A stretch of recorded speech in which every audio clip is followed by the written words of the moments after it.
In some ways, I've come from the UK, from Oxford, from a very different place to here. The city of Oxford is possibly the most expensive city in all of Europe to live in. The average house costs 17 times the average wage. And tomorrow night I'll be talking in Oxford about what we can do about housing and how we can make the city better. And the example we'll give is Vienna. You may think you have terrible problems here with housing. We use you as our kind of utopia compared to what we have. But in other ways, of course, it is not that dissimilar to come here. It's quite nice to get out of Britain at the moment. I look at numbers, I measure things. That is what I've been doing for 30 years. The picture here by Joseph Kelly is a frontispiece of a book called Rule Britannia that my friend Sally Tomlinson and I wrote this year about Brexit. And it's about what the British are learning about themselves from Brexit. One thing hardly any of us realized was that 5 years ago in 2014, 2 years before the referendum, a majority of people who voted in the European elections in the United Kingdom voted for political parties that had moved to the right of the EPP. Our Conservative Party had left the EPP and had joined an alliance with Alternative for Deutschland. UKIP, if you know them, are to the right of the Conservative Party, and we have a number of smaller parties. And in 2014, exactly 52% of people voted far right in the UK, and none of us batted an eyelid. We didn't even think they were far right. And we sent 40-odd MEPs to Europe, and then the referendum, and on, where we are now, where I'm happy to talk later. We have some hope at the moment. The text. Questions for you to think about. Why is there almost always, or in fact always, deep poverty wherever you have a concentration of people who are rich? But you don't necessarily get poverty where you don't have clusters of rich people. It appears to be rich people who help create poverty. What role do housing markets and policies about housing have to play in all of this? And how important is housing in, for instance, wealth inequalities rising? Why do our maps of human society appear to be fractal in nature? And by fractal, if you remember the Mandelbrot set and these weird images, why when we zoom in and in on a city do we appear to see patterns that replicate each other? The question is, what is going on? And lastly, I'm going to show you maybe a few images about looking over time and some things which are optimistic. So I'll try to end with a little optimism. I started drawing pictures of, in this case, England and Wales and Scotland in the 1980s. This was when we first got high-quality printers. Don't worry if you can't understand the diagram at all. I'm just trying to give you an idea of change over time. The diagram is a map where everywhere's been stretched so people get an equal amount of space. The cities are made large, the countryside becomes small. And then what we did is draw lines, and the lines are commuter patterns. Where a high number of people commute, we draw a line, so you can see them all coming into London. And then we color the lines by the social class of most of the people making that commute. And so you can begin to get an idea of how a city is working. What is it that allows it to function, and how are people divided? A far better way than looking at that very early diagram is just to stand in New York in Grand Central Station. Go there in the morning at about 5:30 and watch who comes off the trains at 5:30, who comes off at 6 a.m., who comes off at 6:30, who comes off at 7. Watch the proportion of women drop and the proportion of men rise. Watch the colour of people's skin changes. You can simply spend 3.5, 4 hours on the platform in the middle of New York and you can see how people are stratified. The second image here is just mixing of colours, in this case by where people were born. And if people were born in Wales, the colour is cyan, light blue. If they're born in Scotland, it's purple. And you begin to see the mixtures of colours. The areas which are white are areas where people are not born in England, Wales, or Scotland. And so you can begin to see the clustering of people born outside of Britain. A long time ago, 1981.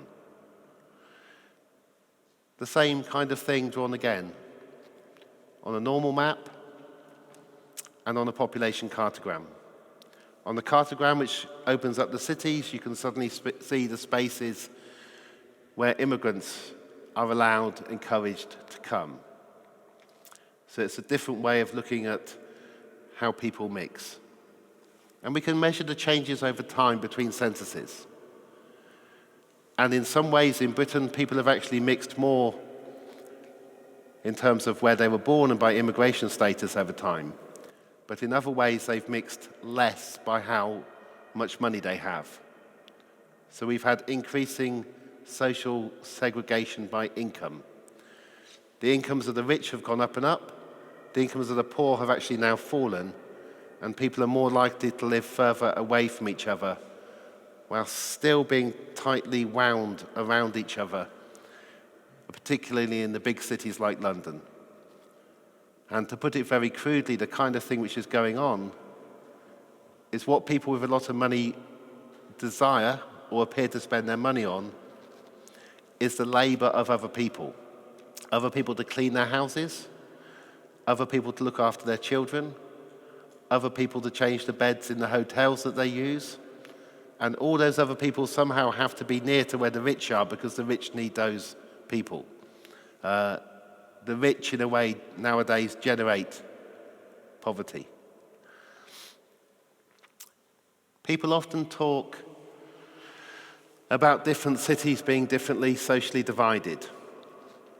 And there are a number of ways in which we can measure social divisions in cities, and I'm not going to show you any of this, but I'll tell you what my finding has been over decades of looking at arguments about this city is the most divided in Britain. No, this city is most divided. No, this city is most divided. What you tend to find is that within any one country, all the cities tend to be similarly divided. The same kind of gradient is found, with tiny differences. Some countries have much less inequality. Finland, Norway, Sweden are the classic examples in Europe, and Denmark to an extent, and to an extent Germany and France, less than average, and the Netherlands. And some are more unequal. The UK is currently the most economically unequal of all 28 EU member states. And when a country becomes very unequal, all its cities begin to become very unequal. People with money try to move away from people without money, harder and harder. They get scared. They're willing to spend a lot of money to move away. Let's go out to the world. This is the world map. 7.6 billion people, I think. So heading towards. World population is slowing down, by the way. But this is what the world looks like if you take the oceans out and you give everybody equal space. If you're interested in this artistically or in terms of cartography, what's special about this map is that it's showing you all the lines of latitude and longitude. You may be able to see them, I don't know. I can't tell how good your eyesight is or how the projection's working. But there are vertical lines and there are horizontal lines. And within each square, the square is the size of the number of people living there, which is why China is large and India is large. The lines have all been bent, but they're still all meeting at exactly 90 degrees. So it's a completely correct map. You may be able to spot Austria. It's a little purple area just pushing into the blue of Eastern Europe. That's where we are in the world, in a rather insignificant continent in the top corner. And if I could show you this bigger and bigger in higher detail, you can see cities in China. You can see Chongqing. There's often a debate, where does the city start and where does the city end? Well, on these kinds of maps, you don't have to worry about that. You have an idea. And if you look at Tokyo up there, I wouldn't need much bigger a screen than this and a more high-resolution projector. And I could actually show you streets in Tokyo on a world map.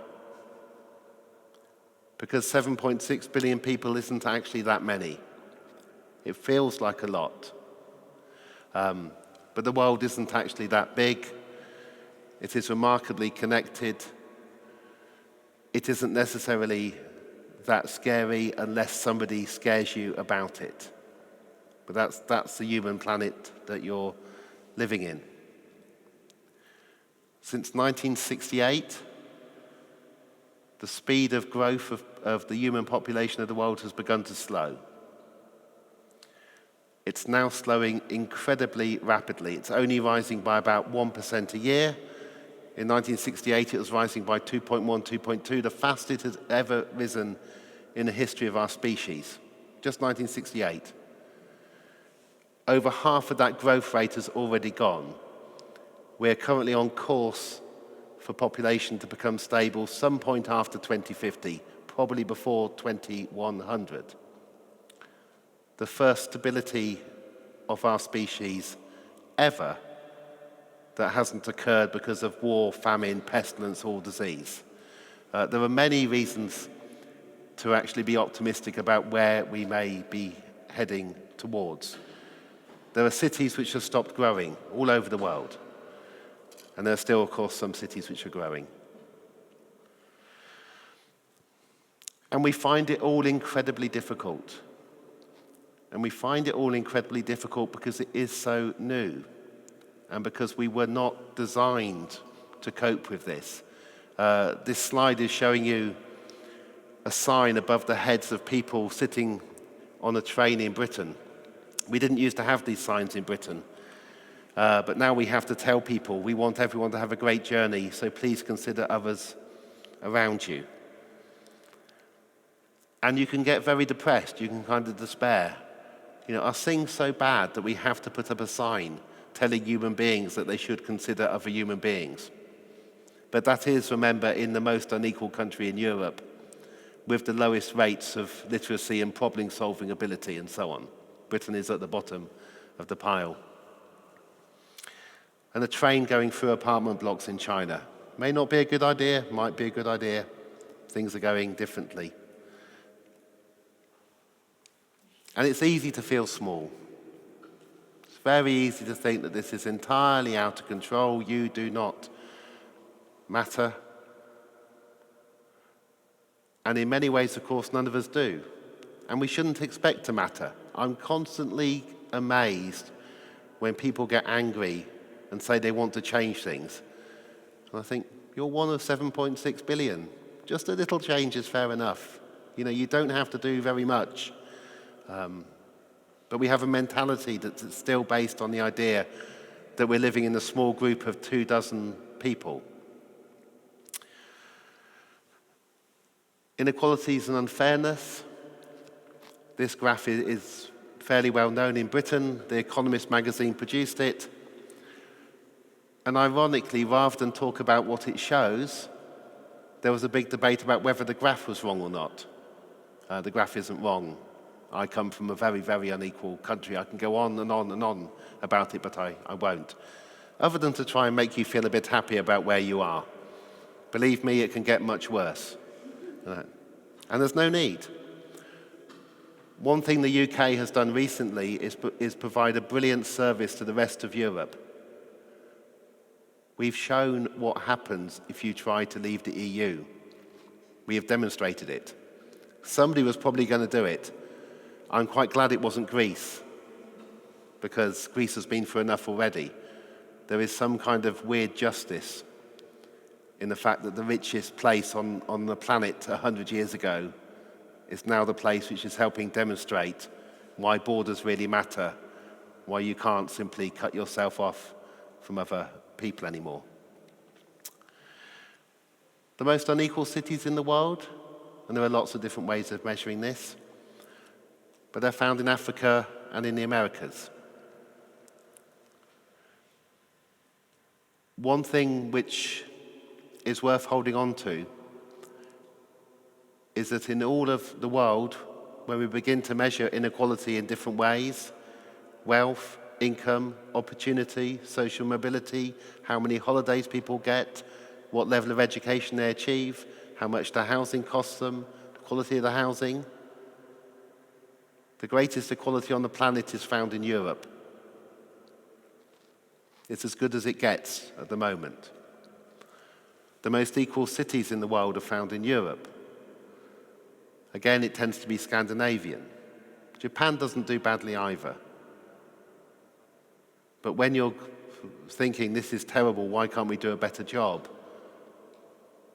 It's well worth remembering that the places that have got infant mortality down to 2 babies per 1,000 dying, the places that have no homelessness at all, the places with the best educational results for the bottom quarter of children are all to be found in Europe. And there's a lack of celebration of this. When it comes to equality and freedom, places that do a good job of it keep quiet and don't say they do a good job. And if you go and say, so I won't say nothing else about housing in Vienna, but if I go to Oslo and say, congratulations, you have the lowest child poverty in the world, the reaction I normally get is, how can you say that? It's terrible. Which is why Oslo has the lowest child poverty in the world, because they care. But I do worry that because we don't talk about those places that have done best, it is easy to get nihilistic and to think that everything's going to be worse. But a little bit about worse. In case you don't believe me, this is the OECD League Table of Inequality. The figures were from 2015. They're very similar now. There are many OECD countries. I'm only showing you the worst ones. Mexico has the greatest inequality, but it's actually falling at the moment. Chile has the next greatest inequality, but it is falling. Next is Turkey. And there's an interesting pattern now over who's in charge and issues of freedom, and whether I could say this in Turkey or not. But think of who's in charge in Turkey. Next most unequal is the United States. Think of who's in charge in the United States. And these things are circular. It's not just that despots and bigots tend to favor inequality. It's also that countries and states with greater inequality tend to favor despots and bigots. The 2 countries in the world which had the fastest rise in inequality in the 1930s were Germany and Japan, and the inequality rose first. And then the political behavior and the fear came after. Lithuania, Lithuania is no longer there because the survey results changed because it's small. But Russia, and again, think who's in charge of Russia. And then the United Kingdom. And it took us some time to manage to get a remarkably bigoted, terrible man there just to help create the series, but we've got one now. And then Israel. So I live and work, and my children grow up in a country where the economic gaps between people are wider than they are in Israel. That's Israel including the West Bank and the Gaza Strip. And it takes some doing to be more unequal than Israel.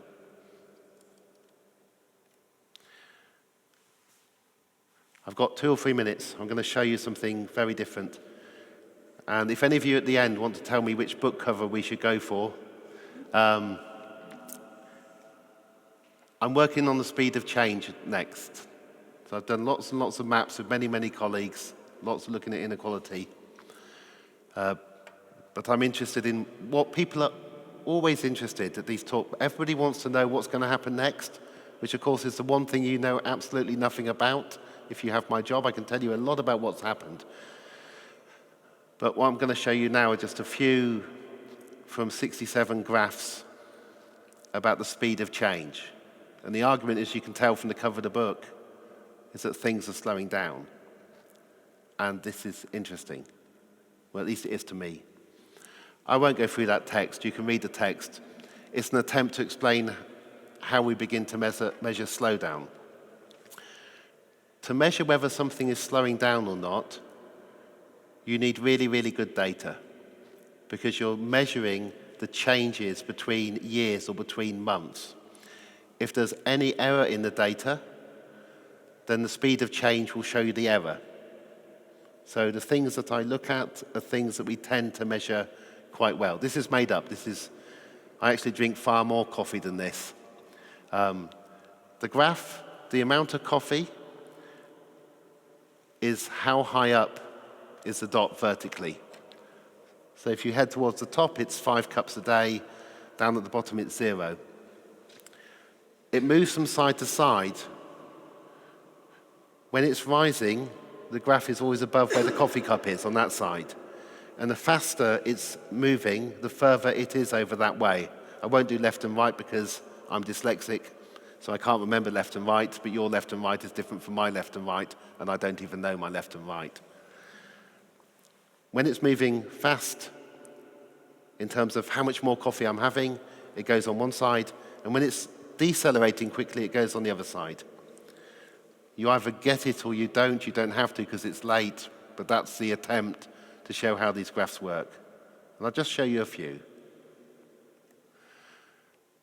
Before then, I forgot about this one. I didn't invent these things. They come from physics, and they're called phase portraits. And this is the phase portrait of a pendulum.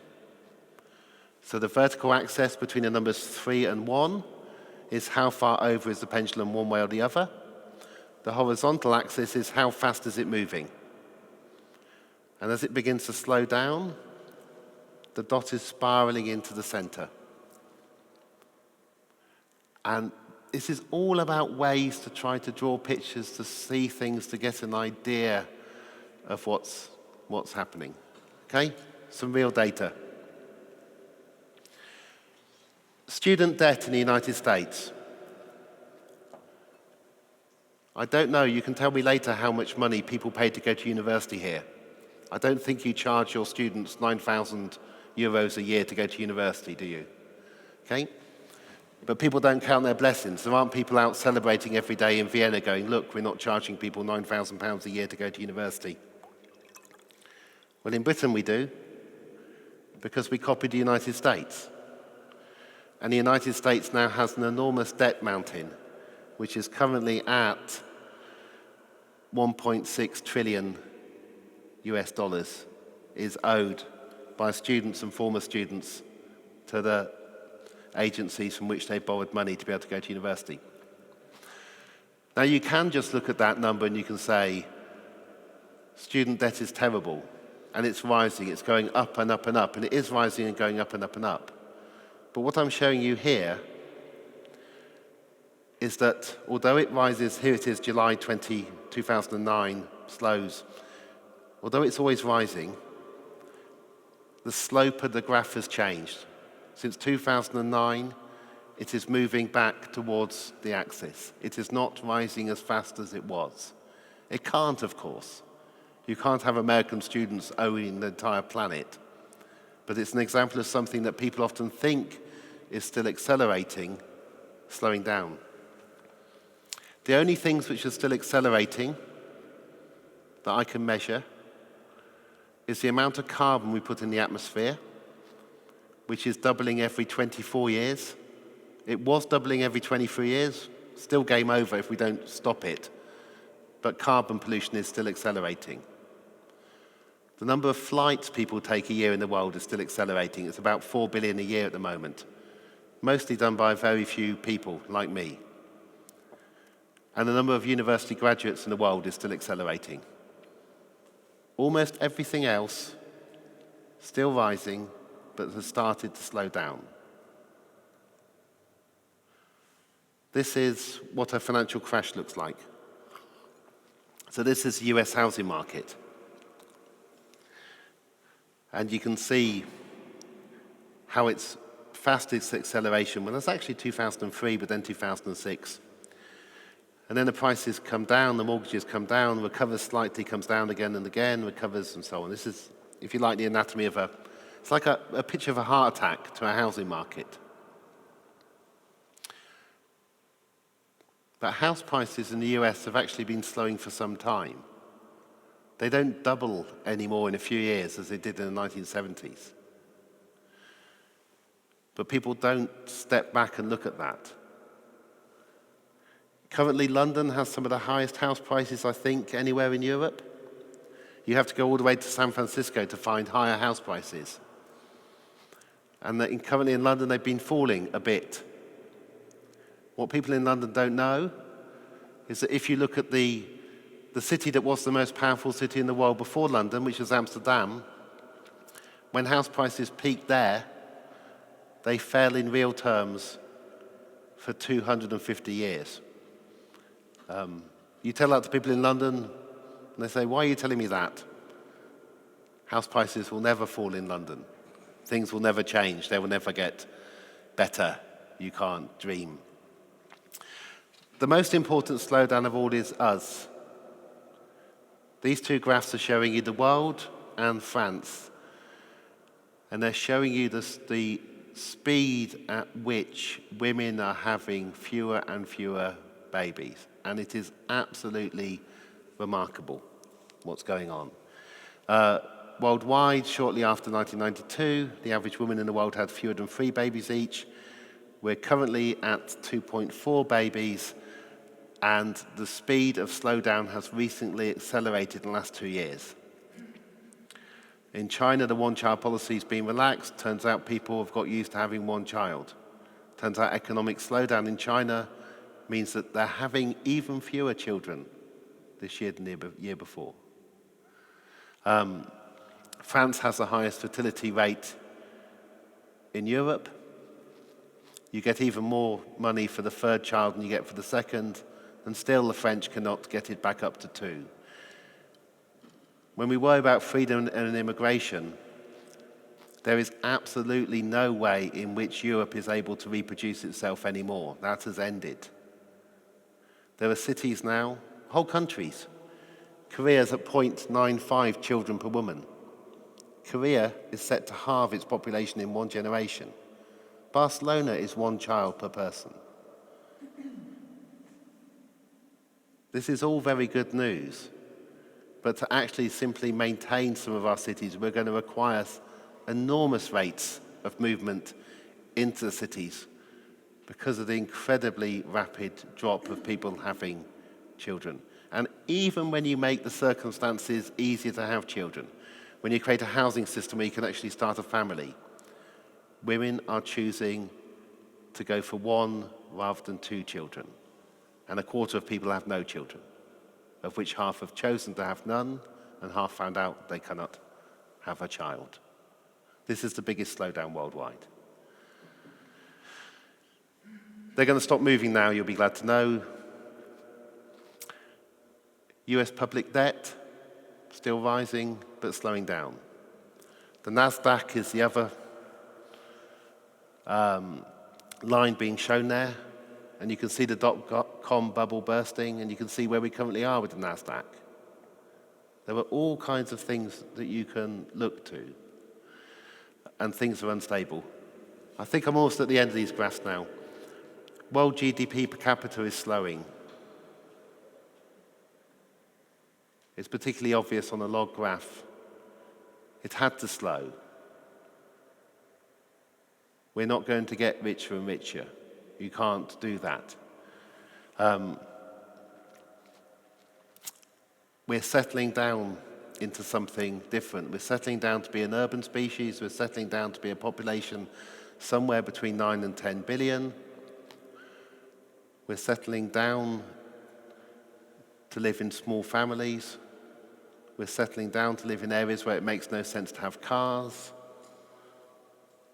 And we're settling down to be in a situation where the vast majority of people in the world who have children can expect their children to now outlive them and not have to fear their children dying. These are incredible changes that have occurred in just a century. 100 years ago in England, 1 in 10 of the children of the upper classes with servants died before their 5th birthday. The world has completely transformed. I lied. This is the last 2. You have to believe me about what it shows because it's too complicated to look at. But you do see sudden jumps. The graph about marriages in England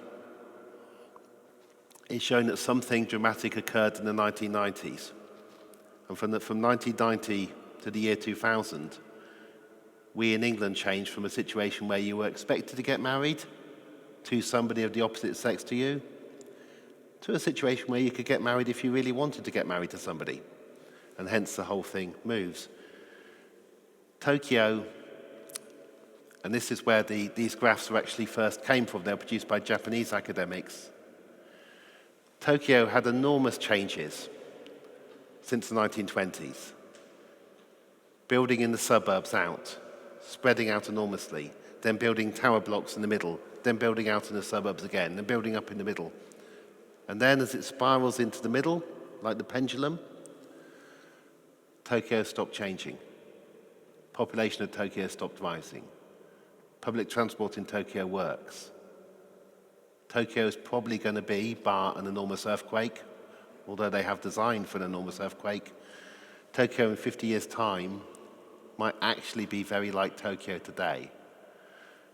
And that's part of the hopeful side of things.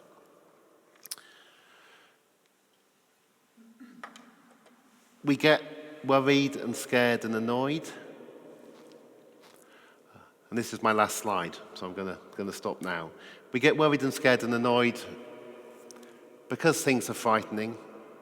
Lots of very bad and terrible things happen. But if you need to be optimistic, or it helps to be optimistic sometimes, if you step back, we appear to learn and change a generation at a time. Not a decade, but slowly. So if I just end on the carbon pollution, the nearest equivalent we have to carbon pollution is nuclear war.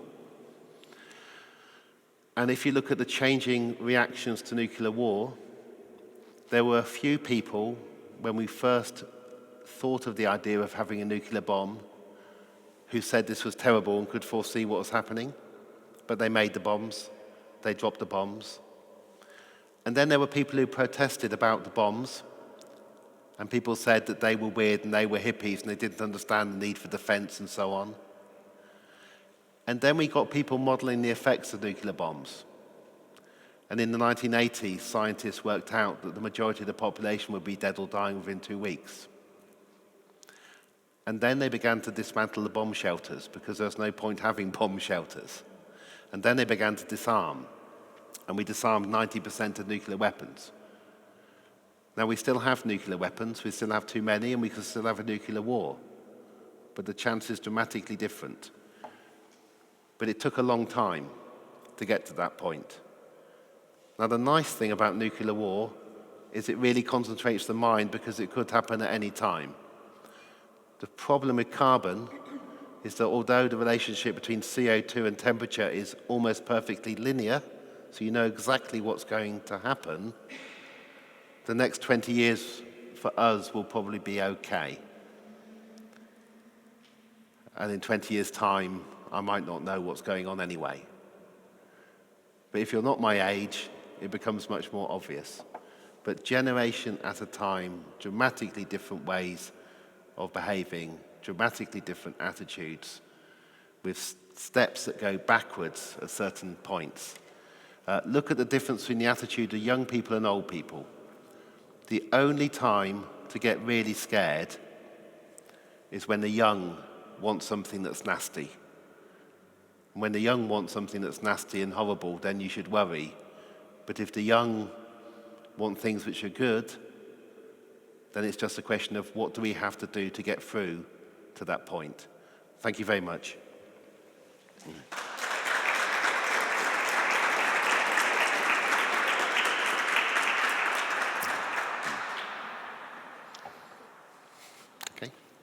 Perfect.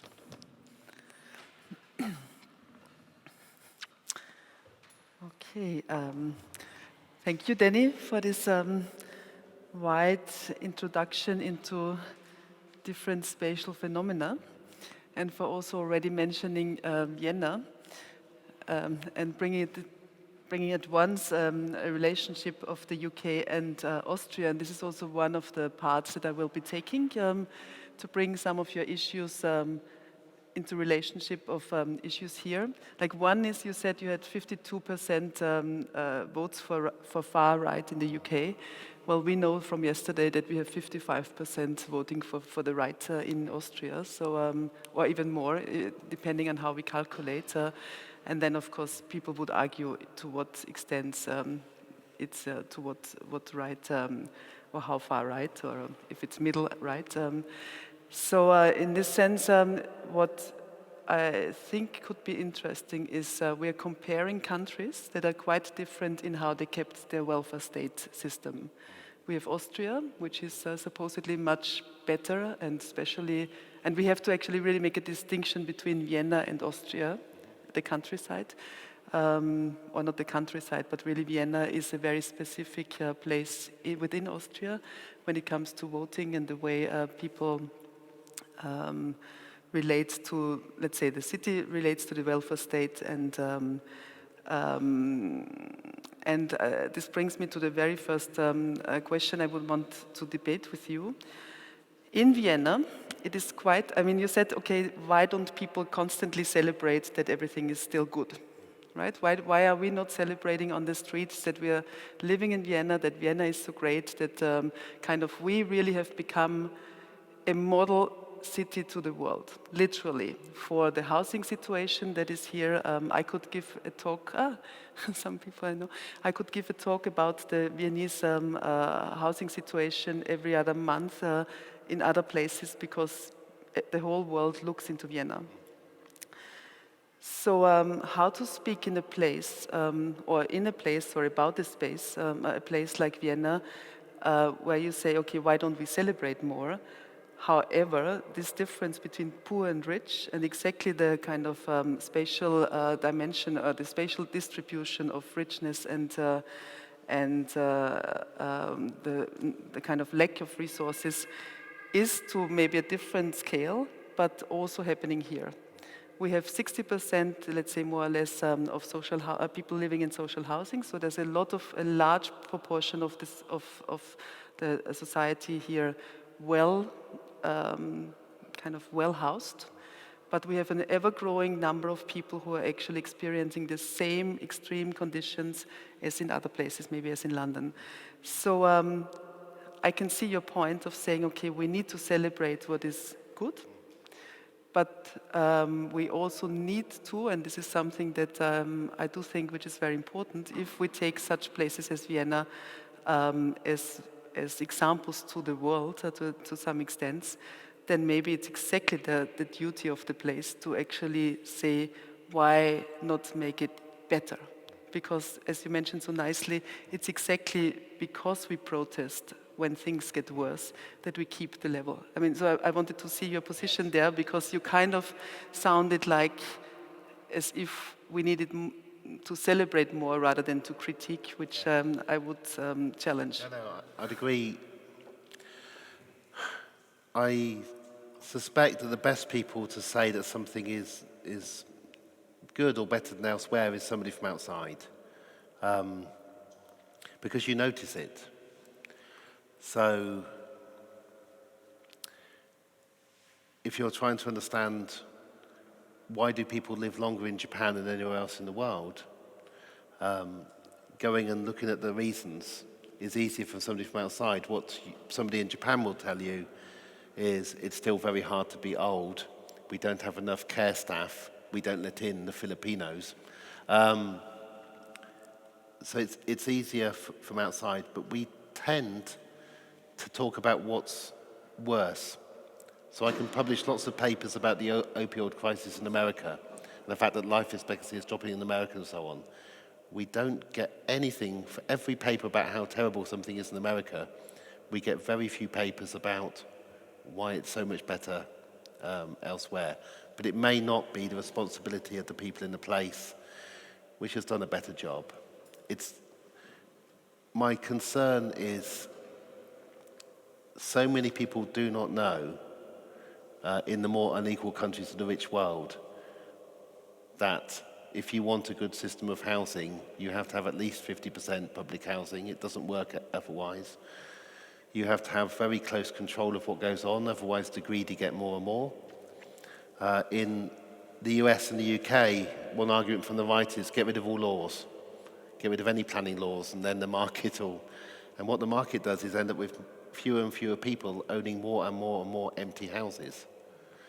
And are you not afraid that your beautiful graphs that tend to say, okay, things are getting better or slowing down anyway, are kind of opposing the necessary, I would even say, more intense critique that is needed? I didn't show you the graphs which are less beautiful, which are the carbon ones. Okay. Because that doesn't just show carbon rising, but the rise is getting bigger and bigger and bigger each year. So it's like an Armageddon graph. I'm most concerned that people give up.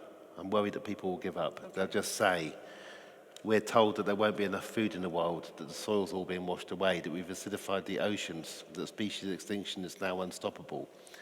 And it's not that hard. And there are groups of young people who have given up and just sit in their room at home.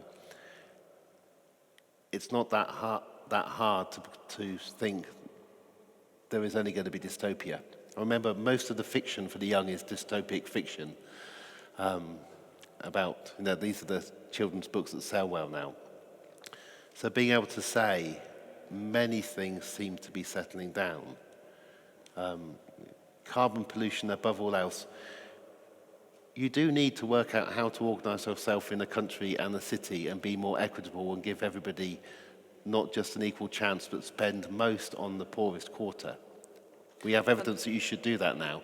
But yes, we've still got to win that fight in countries. But aren't you, I'm trying to challenge you, aren't these, I can see that you want to comfort people by saying it's getting slower, or it's slowing down, or it's getting better, but to what extent does that, how do you translate it to somebody who's really is in a bad situation? How do you translate it to a woman who is literally like stepping out of the subway at 5 o'clock in the morning because she commutes 2 hours and actually has a double job and can actually not sustain her living throughout the month? How do you, is that an issue that you translate that? And what would the appeasement or like the easing in these graphs, how would they ease? Or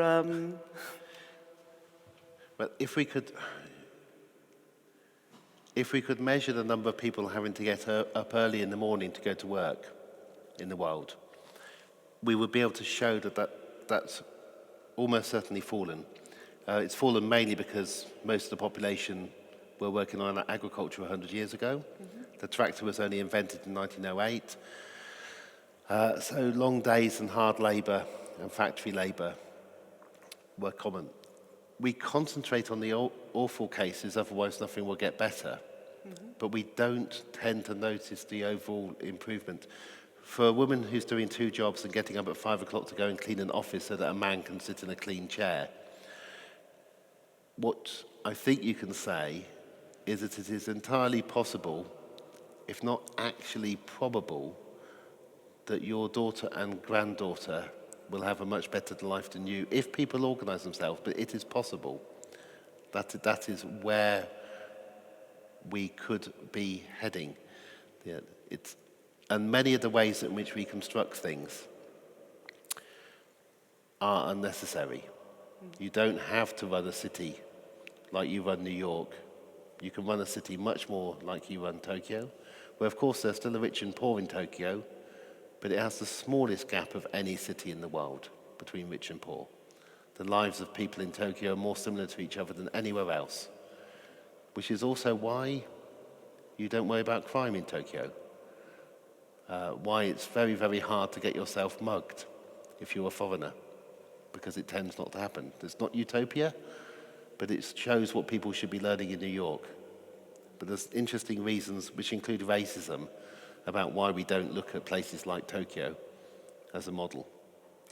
Well, my interest is radical democracy, and this would maybe be exactly looking into the case of those who are not part of the kind of winning track. Yes. Because I think one of the starting points was that there's a kind of distinction, or like a kind of split between accessibility to resources, between freedom of choice to where you live, freedom of choice to how you want to live, and so on. So I really still want to pin it down. Are you saying that for the most of the people, you want to ease the situation by saying it's slowing down? Don't worry, like your house will not accelerate so fast, or like your rent will not accelerate so fast, or where is the political take in that? Like when you.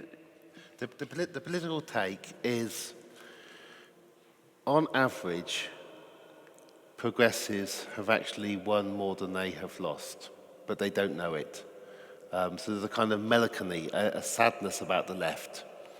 The left tends not to celebrate. The right celebrates all the time. Aren't we great? Aren't we brilliant? There was, in Victorian England, it was actually called a condition where left-wing people would get depressed. It's all too hard, and who am I to make it better because I'm not special? The changing power of women over the last 100 years has been unbelievable. And we're not heading for a Blade Runner future. The graphs are heading away from that kind of world of super rich and super poor. One other example. In the majority of countries in the world, rich and poor, income inequalities are now falling. Not everywhere, but in the majority of countries, the gap between the rich and the poor has fallen over the last 5 years. And just knowing that, rather than thinking it's always getting bigger. Now, the wealth gap is getting bigger. The wealth of a few billionaires is still growing, but there's an enormous amount of attention being paid to that. It hasn't come off yet, but the income gap. Average. I think. Yes. Yeah. The average. We have an issue with like politics of numbers or politics of statistics here, right? Like average doesn't speak about those cases that are on the extremes. No. But if you were to take Austria and look at the 10% poorest and 10% best off, then Austria does not get into the group of countries where you're worrying about the very big rise. So it's trying to say that some things have been won and are good. And how do you relate that to politics, to achievements of, let's say, to redistribution concepts and to taxes, to... Well, on taxes, and this is a tricky thing, because you're always saying that another country is doing better. So do you know about the 350 million on the bus in the Brexit campaign? Have you heard? Boris Johnson promised that if the UK was to leave Brexit, an extra £350 million would be spent every week on the health service. Now, currently, Germany spends just over €1 billion more a week than the UK on health services. Okay, slightly split health service. But on the bus, it should have said $1 billion a week. Germany does it by higher taxation and by not having nuclear weapons and so on, or an aircraft carrier. Now, the problem is, if I say, look at Germany, this is how you spend an extra $1 billion a week on your health service, people in Germany say, there are lots of problems with our health service. It could be better. And you go, yes, but believe me, if you spent $1 billion a week less on it, you would have what we have in Britain.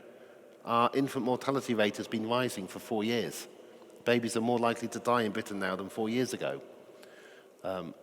So if you cannot say that somewhere else in Europe does a better job, because that place always says, but it's not good enough, then the people on the right who want to argue we should have a free market health system, bring the Americans over, they can begin to win. And I don't know whether I worry too much about this, but maybe one reason that socialism is in a mess across most of Europe, not in the UK, incidentally, but maybe one reason that socialism is in a mess and not popular in most of Europe, is it fails to actually talk about what it has achieved, what is achievable, and what is better.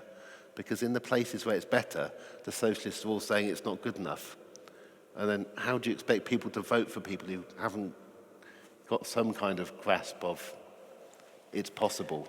We have this situation in Vienna at this moment that the city of Vienna, and especially the Social Democrats, are actually celebrating 100 years of Red Vienna. So this is a very specific case of an example of celebrating kind of realized concrete utopia of socialist politics put into place and built loads of workers' housing, but also infrastructure, working on several levels of politics. And in fact, it's true that the question is, to what extent do you actually celebrate that here and give credit to it? And then again, acknowledge facts where you acknowledge the kind of limitations and slow, even like the slow destruction of it. Yeah? And then we have all these people come in and say, well, if you look into London, and this is exactly, into Oxford, this is where you see how bad it can go. Yeah? So be happy that you are in Vienna. And I do think that to find a way to say, yes, we acknowledge or critically inherit what is to be inherited, and we don't throw overboard, like we don't throw the baby out of with the bathroom water. But with this critical inheritance, we actually also see and celebrate, if you want, okay, very, very happy to celebrate social democratic or socialist achievements, yet in a time where after so many years, basically neoliberal planning has been able to dismantle or has been able to crack and is even trying to, it's not only trying, but it has done its effects on Vienna. I do think that there's more reason to celebrate on the other side than on the socialist side or on the social democratic side. But I can see your point. Maybe this is exactly where it would be interesting to discuss with you to what extent, and open up the floor to the audience, to what extent or where you would see yourself, or basically how you would see this with regard either to Vienna or generally, well, what do you think of this concept that Danny just presented? Or any questions?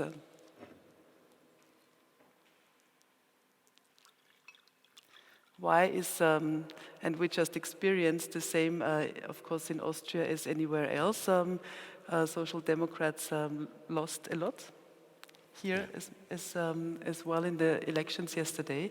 And of course, this is not a talk about social democrats, but the question is really, is the left, and what was happening is actually the Greens won a lot. Yes. So now we could test your argument in terms of saying that the Greens won so much would actually relate to CO2 still rising. So what would you actually tell rebellion, extinction? What's the prognosis of kind of their protest, and how could they actually use your graphs within their protests? I mean, they can use my graphs to scare people, because the temperature ones and the CO2 ones they're the main scary graphs that I've done about what happens. They're the out of control things. And the last 10 years is the 10 years in which it became unequivocal that temperature's rising. So the climate change deniers have largely gone quiet. They're now trying to deny species extinction. because measuring species is much harder than measuring temperature to do that. I'll just give you sort of two examples. The New York Times measures far-right voting across Europe every year and produces a graph for every country and showing what the far-right voting was before and the trend. In recent years, in the majority of countries in Europe, the far-right's actually fallen rather than risen. But nobody reports the falls at all. But of course it has to, otherwise it can't keep on rising, otherwise it would fill up. It has fallen again in the average of where? In the majority of Europe, so think about Greece and Golden Dawn. But it actually falls in more than it rises. And who is part of this, who is labeled right? This would be the good question. They do it mainly by blocks in the European Parliament. So there are lots of different ways.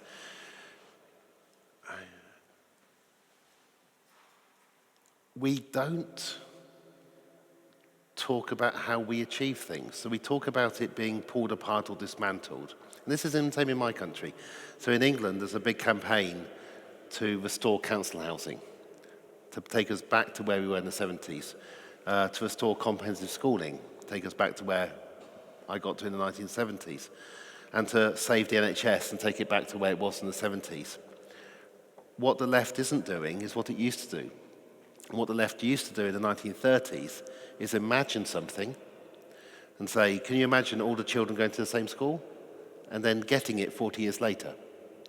And imagining, and for some reason, in quite a lot of Europe, we've lost the ability to imagine something much better, argue for it and win it. So we end up constantly defending what we had got, and it's not attractive.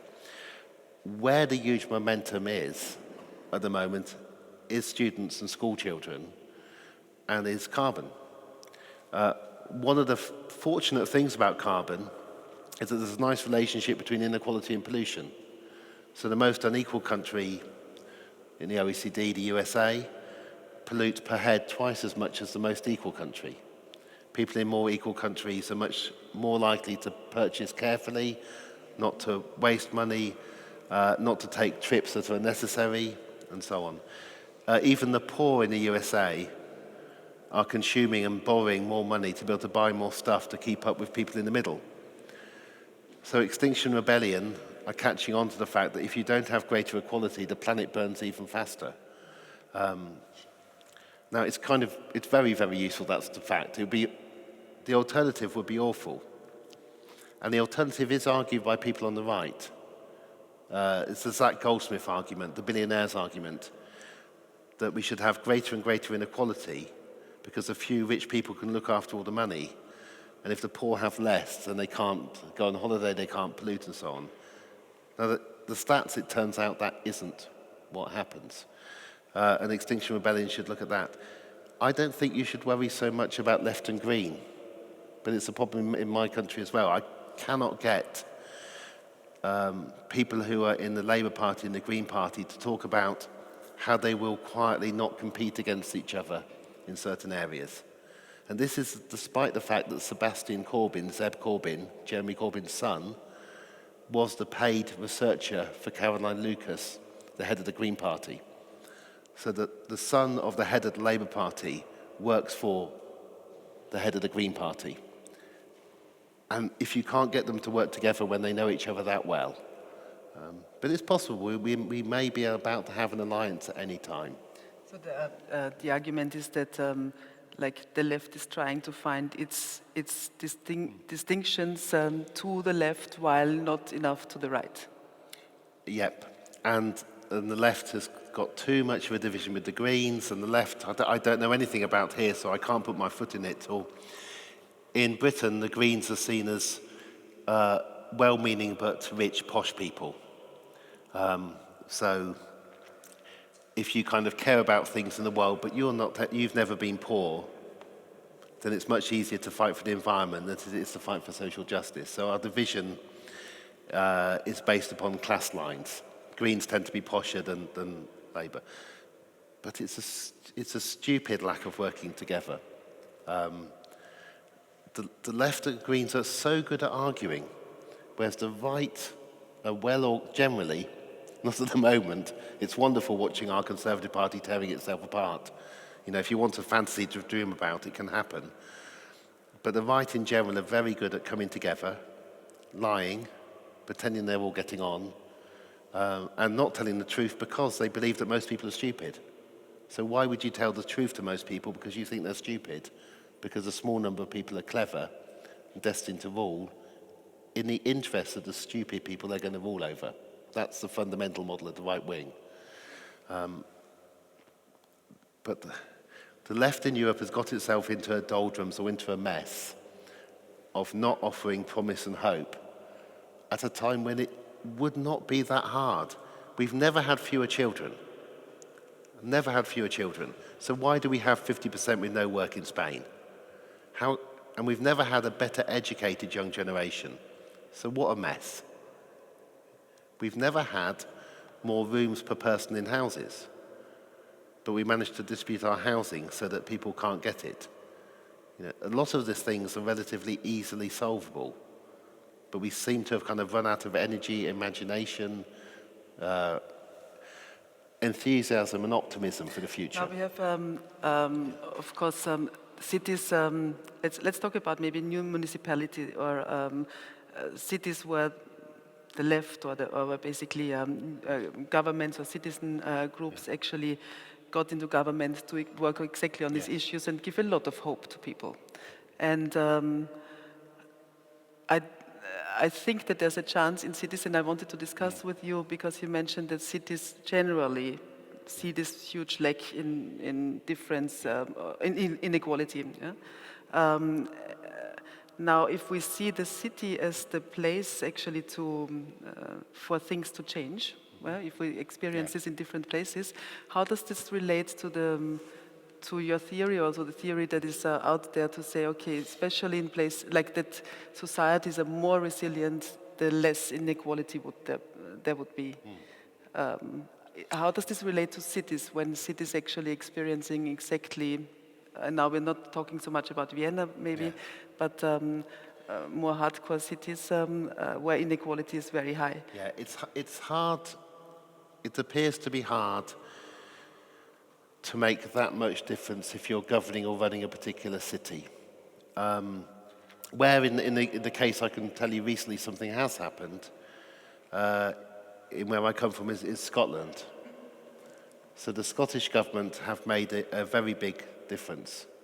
To give you an example of infant mortality, in England and Wales, in 2015 it began to rise.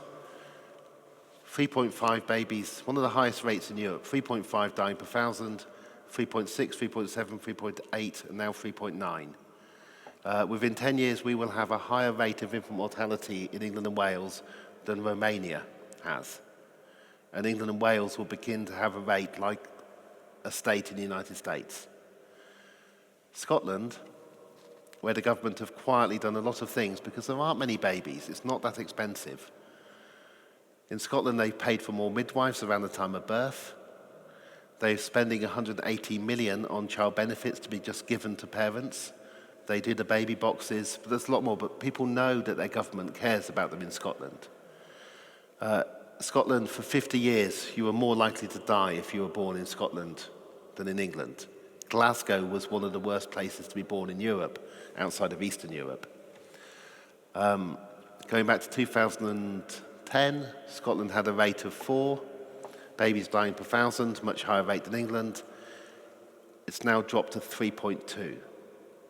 Scotland is within 10 years on this one measure, the easiest measure to alter, within 10 years of becoming part of the Scandinavian bloc of countries on infant mortality.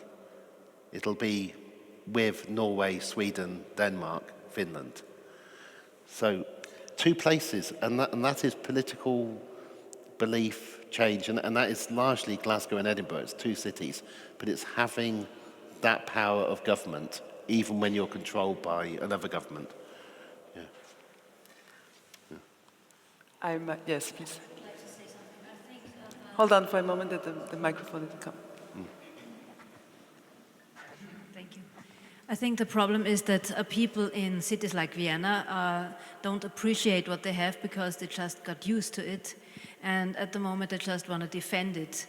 And the right-wing parties explain them to whom they have to defend it and how they should do it. So it's kind of a vicious circle, and the left parties can't explain why they were so important and still are. Yeah. So this is kind of this vicious circle. Yeah.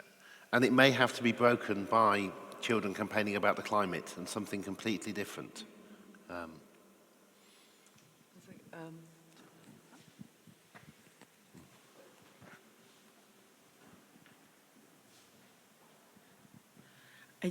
I really have a question. I just wanted to come back to this Amsterdam-London thing. Yes. So you say that there is a moment of peak, and after that, it's not increasing anymore. Is this? I mean, could it be that it makes also sense, not only for our hope, but also just to say, okay, I mean, your way of winning is just almost at the end. Our way of winning is tomorrow.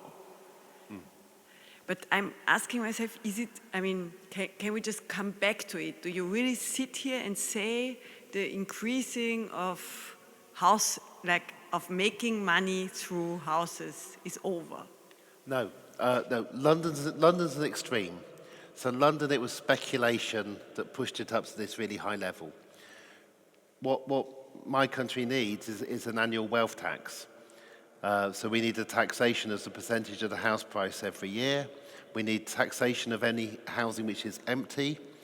We need, and this is the policy of the Labour Party. We need compulsory purchase at minimal compensation of unused housing so that we can get people off the streets and homeless. You need a lot of political action. However, and that is the policies. However, because of the overseas investors, because in China you're only allowed to buy 2 properties, so they come all the way from China and buy in London. Because the Americans made the Swiss banks open up the bank accounts, so the money's come out of Switzerland to London, because every tin box dictator buys in London, we've actually managed to get, London is full of luxury flats that are empty in the middle. And the amazing thing is they're sitting there, they're built. But it's a speculative bubble. In general, things only get better when you work really hard to make them better. But London is currently at the position, or Amsterdam in the very distant past, but Tokyo in 1989. Prices within a year, 2 years in Tokyo almost halved because of a speculative bubble. What is the house price in London based on? We have 3,000 bankers being paid more than €1 million a year. But will they be paid this next year? Right? And one thing that the speculative bubble's based on is the idea that a government will never come into power who will be able to tax wealth. But the nearer we get to a government coming into power that can tax wealth, suddenly the property isn't worth that much. But there are problems of house price. Right, in Helsinki, the houses are too much. In Stockholm, they're too much. So in the best countries of the world, they haven't managed to work out how to control housing prices. But they need to be controlled. This is something that should be within our power to simply get down, make sensible, so that nobody ever thinks they're going to make any money out of housing. You've got to see it as a normal good again. But I think there's 2 different ways that are, or like many different ways that are spread out here. One is to say, okay, well, the bubble will ultimately, or like it's maybe already over and it slows down, but it's still increasing. Like, just to give an example of Vienna, there's also, actually we would have a lot of funds to build social housing. We didn't have enough land. There's like the last years, there wasn't, it was the case that not all the social housing was built, simply to the fact that there wasn't enough land that you could actually build these houses on and to spend the public funds to do funded housing.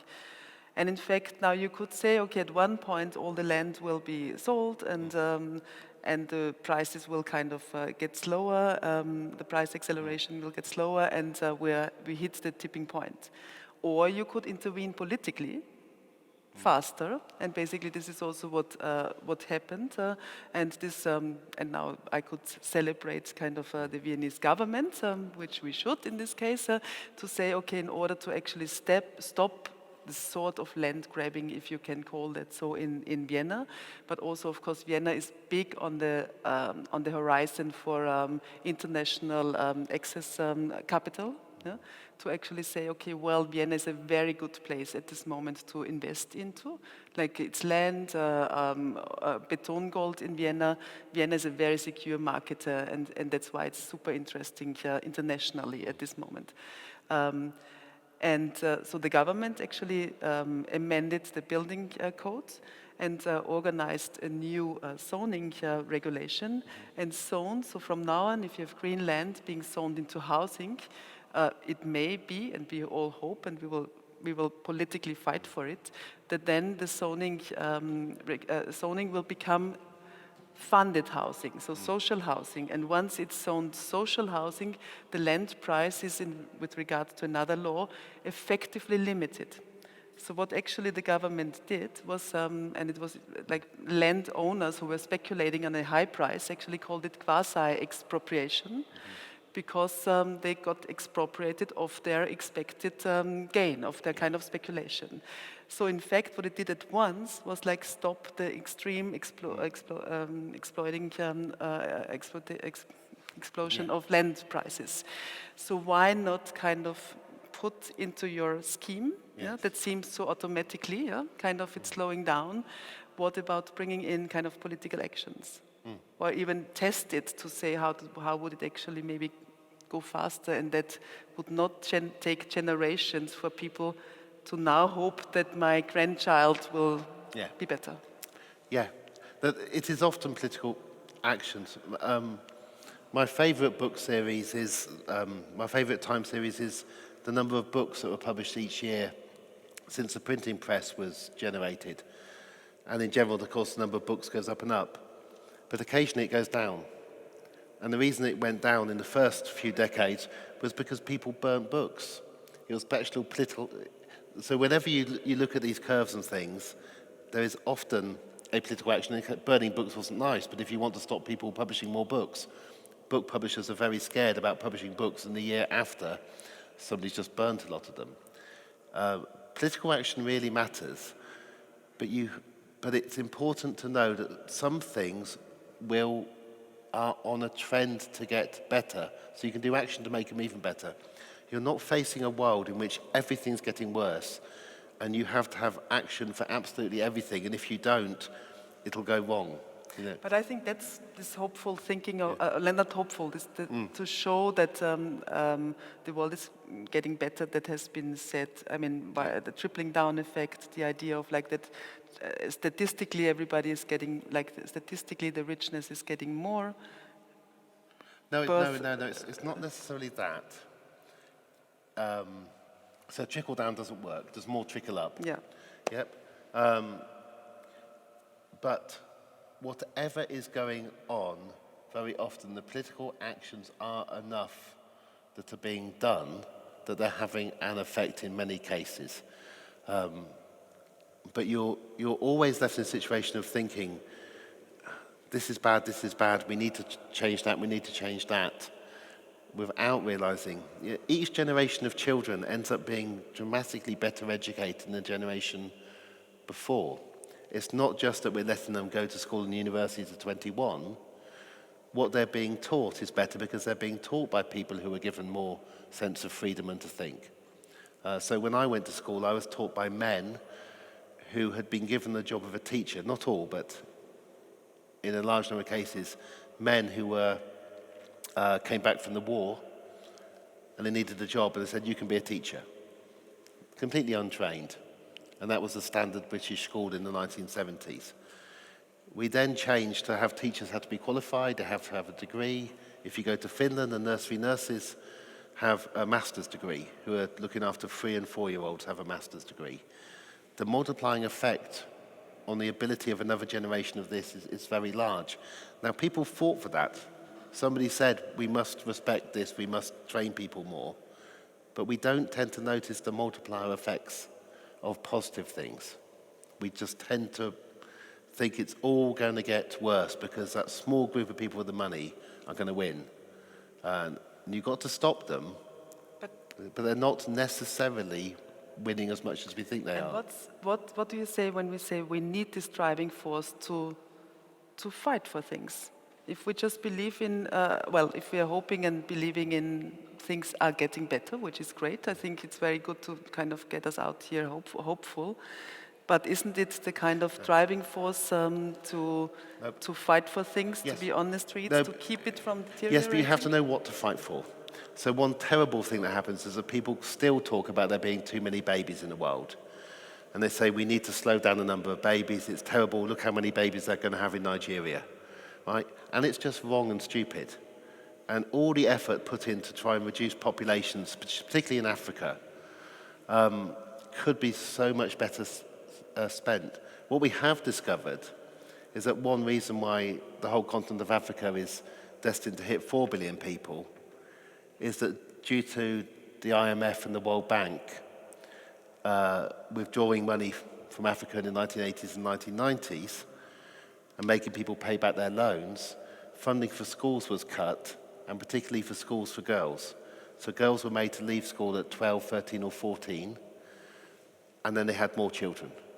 So the increase in the population of Africa is directly linked to the behavior of rich countries that lent the African countries money, but the population slowdown is so fast in Europe and in China, but also heading that way for the whole of India, that it actually might be quite lucky that there's going to be an extra billion children in Africa.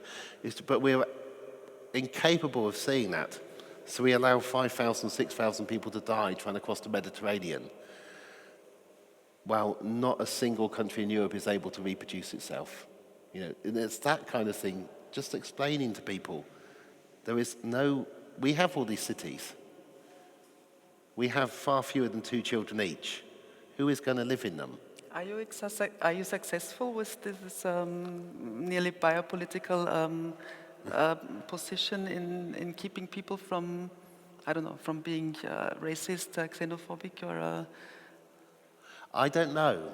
I do lots of talks in schools, and in schools, people are still deciding their opinions.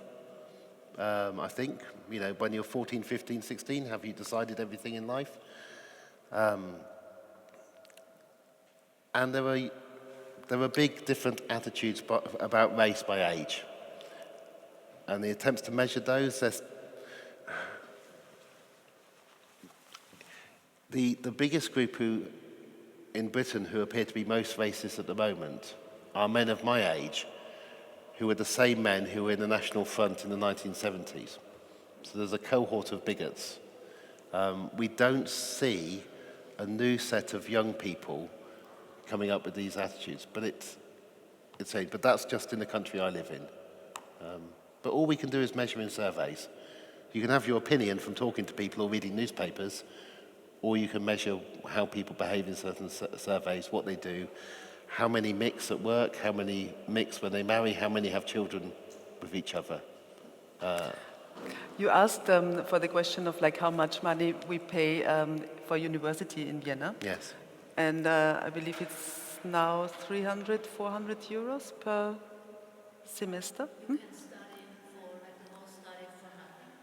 And then if you're over a certain time, then you have to pay only after a certain time, exactly. So the question is, it is exactly because people critiqued every single step, like students critiqued every single try of governments to raise that only by 100 euros, so to say. And some people, like in London, would say, but don't worry, 100 is really not much, right? Or compared to the large amount of money that we pay over there.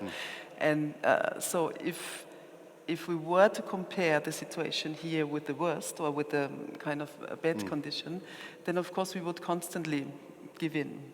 But if we were to compare it to a certain utopia of zero, paying zero for education, then basically you will not give in a single step like for another euro. So I would just want to see how criticality could still be exactly this mode of like criticality means basically also to value something, right? To celebrate it. And if we could find this argument of saying, okay, to be critical of every step into the other direction does not mean that we are not ready to celebrate that we pay zero. Maybe we could rhetorically work on it, how we could actually always frame kind of the celebration, but to say not a single step, kind of not a euro more, or not a single more space for racist attitude or so, would keep it exactly there where maybe utopia is to other places, but where it's a standard that we maybe don't see anymore, but which is constantly being worked for, and been critiqued for. And I just see how also when people actually come to Vienna and then bring kind of great ideas of like how housing could be done because it's just been a step better, it's been developed a step better, for instance, in Berlin where it's really bad. And then we discuss and they say like, don't even come with these ideas, they're making the situation in Vienna much worse as we are.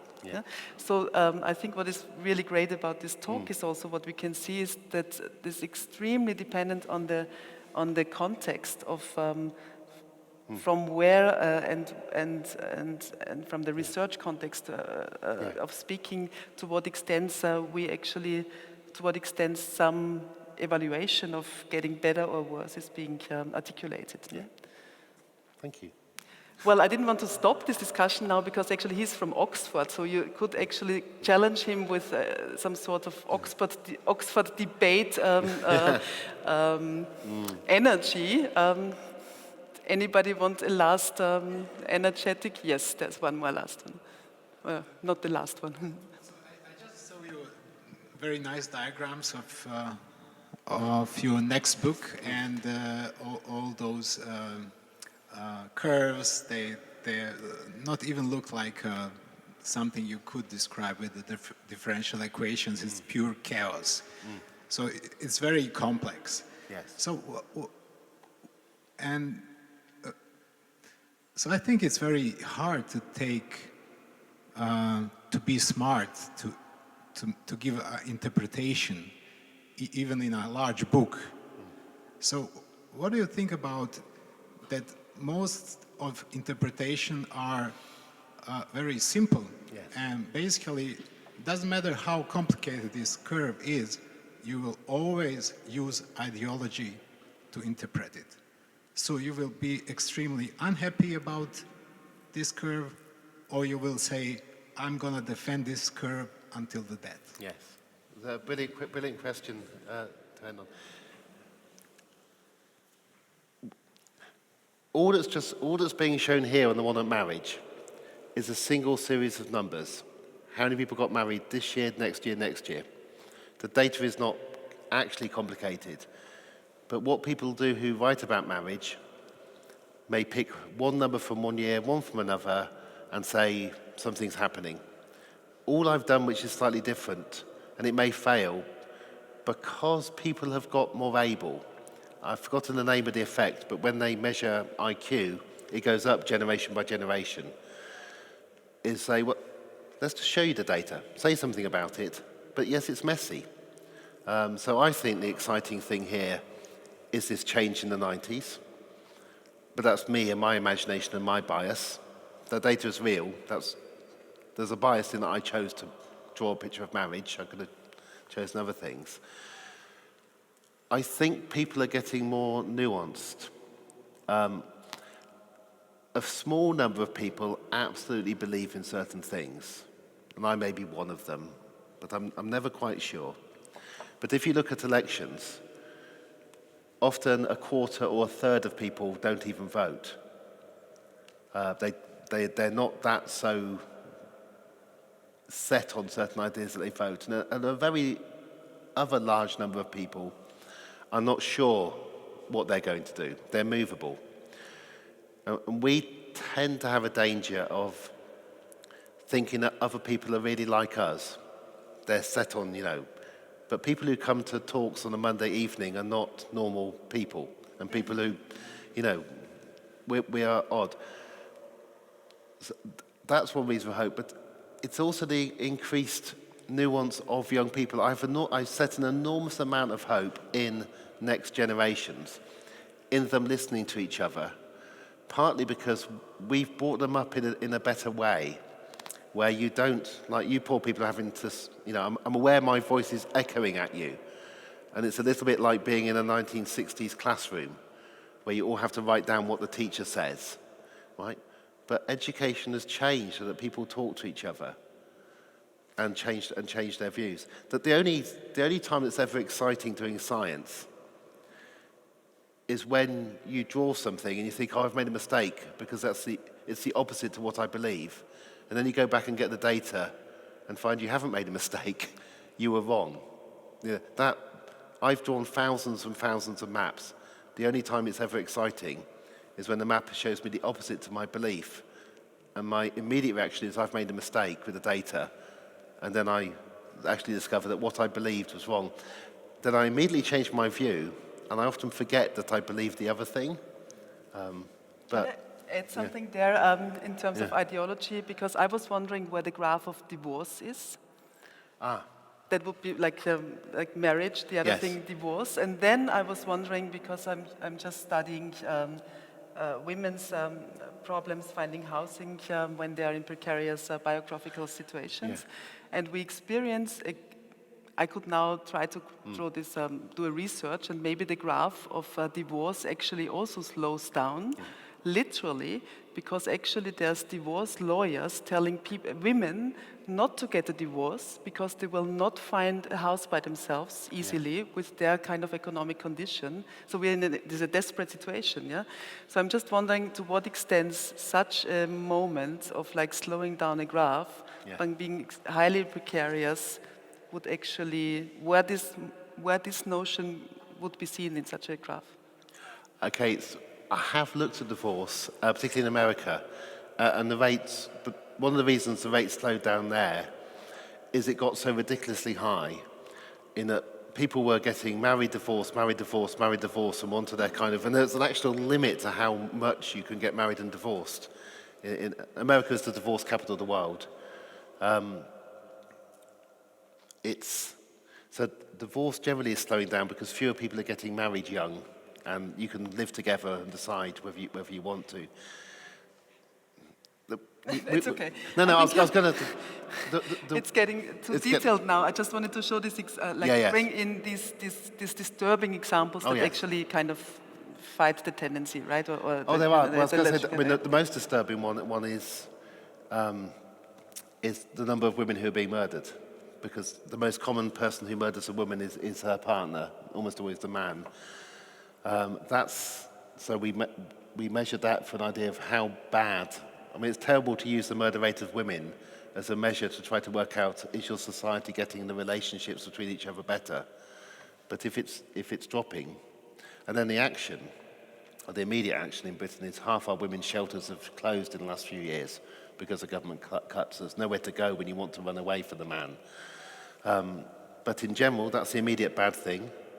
But in general, the murder rate of women in the last 15 years has much more than halved, because women now immediately walk out. The first time he hits you, you leave. Well, I think there's unfortunately many proofs that this is also not the case. And I think, I think what it brings us back to is also the general topic of this lecture series, which is like freedom, whose freedom? And exactly the question of like if there's an equality in freedom in terms of really choosing if to walk out. I mean, I will prosaically cut it here and really give you the freedom to walk out in terms of literally closing it here, because we do have the chance to actually have drinks in the bar and continue the debate in a more informal situation. And thank you. I'm very grateful that you, even though the acoustics I think may be really challenging, that you joined us and also kind of stayed with us for this time. And thank you very much for the invitation of us both and for your talk and and challenge and the allowance to challenge you this way. Okay, thank you.